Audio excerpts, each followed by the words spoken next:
Hey guys, we're going to be adding a video here to our tech support tab on the website. So up above this video, there's a couple other ones talking about air leaks, talking about electrical problems with the 12-volt system, just the common things that you can see.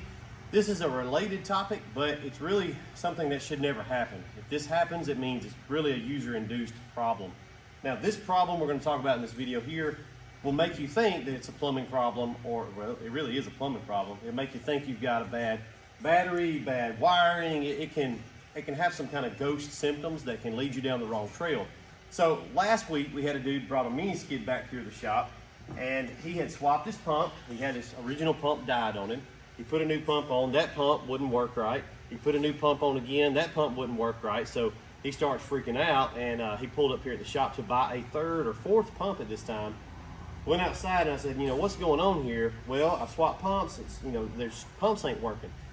No, at that point we know the pumps are fine. We've got something else going on. Here's what that something else was. See that? This was his discharge hose right here. Okay, and this was the part that threads down into the hose reel. So right here at the joint, all that corrosion, basically, if this was an artery, he got a 98% blockage on his system. So he was in cardiac arrest here. So where did this come from? What caused this right here? And that caused all those other symptoms. The pump is trying to flow, but it can't because we got a blockage. And the root cause of that was the system had not been flushed out properly. So we tell you guys, and we've been saying this for years, how often should you flush this thing out? Every job. Every job. Not every day. Not every week. Not every month. Not quarterly, right? Because we're running a harsh chemical, running a very corrosive bleach through the system. Now, the big thing that we're focused on when we say flush out is we're trying to extend the life of the pump, but there's also some other components that flushing out will help you to extend the life, and they're actually more aggravating to replace than the pump, mainly the hose reel, okay? This hose reel has got an inner manifold here. You can see this little section of pipe. It runs through the hose reel, it comes out on this side, and in the middle, it kind of arches up, and that gives us a point to attach the hose. Call that the manifold of the hose reel. Now, our hose reels, the Real Deals, and also Titans, and a lot of other ones out there that are kind of made for Softwash usage, that pipe is stainless steel. It's corrosion resistant, okay? It's not corrosion proof, and we don't want to leave bleach inside this hose reel because it's going to eventually start deteriorating the reel, even though it is a stainless steel inner manifold on there. So whether you're not flushing out because you're just lazy and sorry and you just don't want to take that 5 minutes, we don't understand that. It doesn't add 5 minutes to the job. You're doing that rinse out as you're getting your ladders, your after photos, getting a check from the homeowner anyway. So it doesn't cost anything to flush out. It's just water. Water's free, basically. It doesn't cost you any more time on the job. So you guys have got to be diligent about flushing out. So if you're just lazy, that's one way. Another thing that could happen, and the guy I talked to this morning had this exact same problem, which is why we're doing the video. His pump died, all right? Picked his skid up, June the 25th, I think? Yeah. So he's had it a few months. His original pumps, they lasted 2 to 3 months. That's about right. They died just from wear and tear. He ordered another pump, and in the meantime, waiting on that pump to get here, this thing was still loaded with bleach from the last job that he did when the pump bit the dust on him. So it's just sitting there, just sitting in bleach.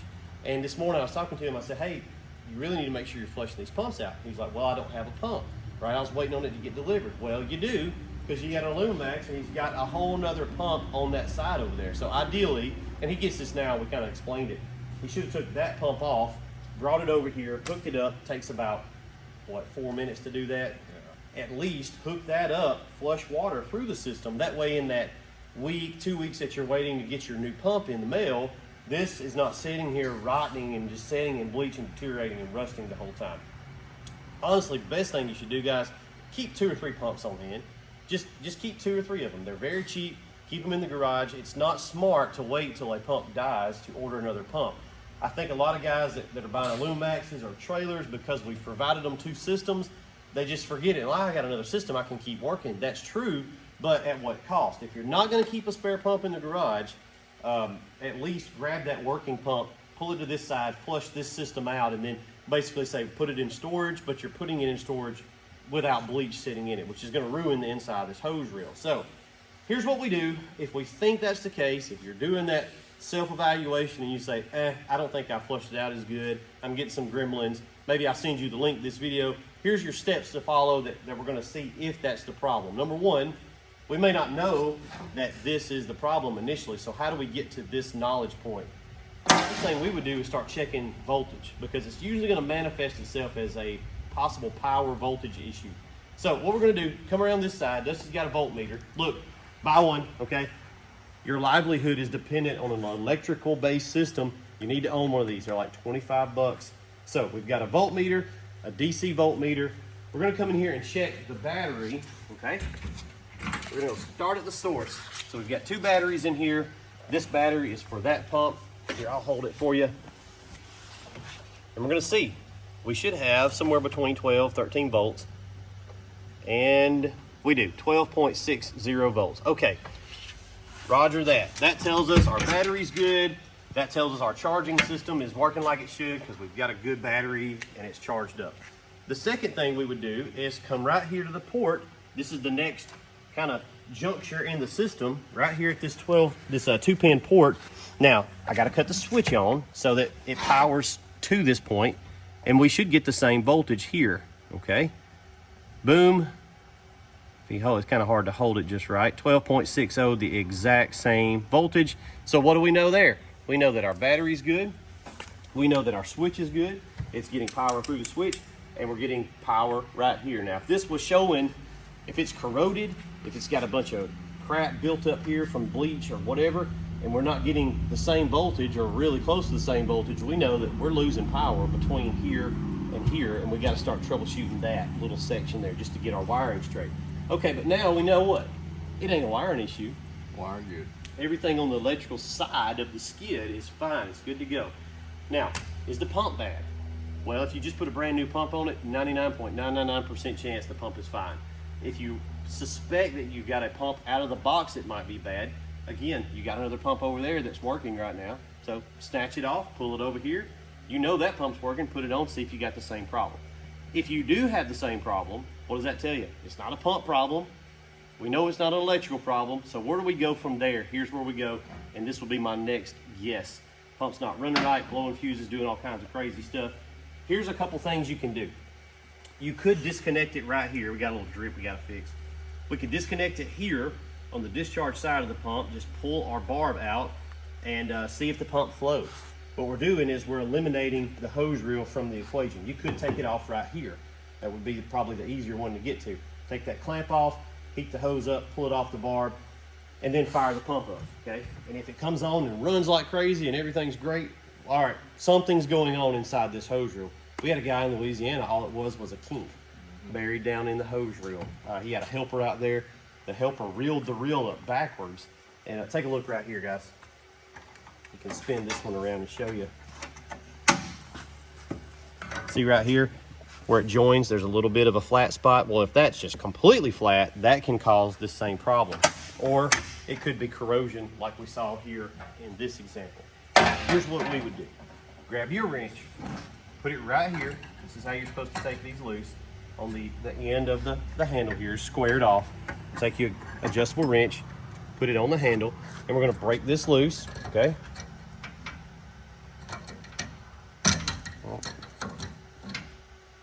Oh, I'm going the wrong way. Duh. Loosen it up, spin it off. And we'll cut the pumps off because it's gonna spray me. Let's take that off. If you have a bunch of debris, you would probably just have saw a big wad of sediment and rusty water come out of there. Now let's fire the pump up. All right. Looks like it's flowing pretty good, right? What does that tell us? Good there. Good there.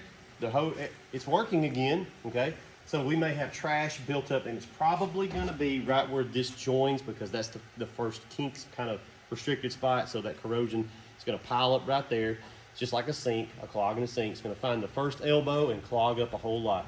So that could be the problem. At that point, we would put our handle back on, we'd pull all this hose off, and we'd start seeing if it's buried up in the hose somewhere, okay? Put the handle back on real quick. We'll have to reseal this in a minute. Anytime you break anything loose like this, guys, you gotta reseal it back up. True Blue sealant. Okay, you don't wanna try to pull on the handle too much. Get your wrench out, Get it good and snug. Now, this one's not clogged, so we're running correctly.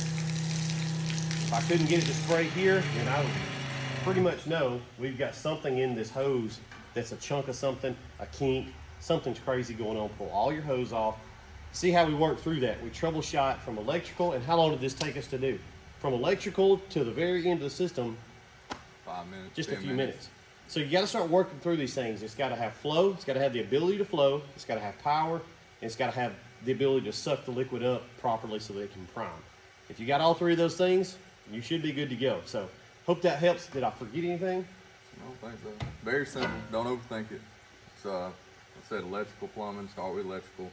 And if you do have a question, if you are questioning voltage, if you're showing, 10, 11 volts when you check it under load, and by that, cut your switch on and get the pump running. If your pump sounds kind of like it's dragging, it could be like we're talking about clogged up here, but you could have a dead battery. Once you cut your switch on, your pump's running, then check your voltage at your battery, and you may only be showing 4 volts or something. 6. It could drop it down. So that's going to be rare though. As long as you're charging, you shouldn't have that issue. Another thing I meant to do is go by Tractor Supply and get one to show you guys. A handy little thing to keep on the truck. So you had one. They make these long. They're about 5 or 6 foot long. Got alligator clamps on one end and 2-pin on the other. You can get it at Tractor Supply.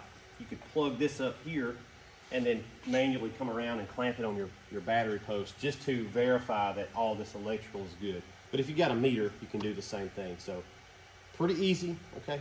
Hope that helps. We'll see you guys later.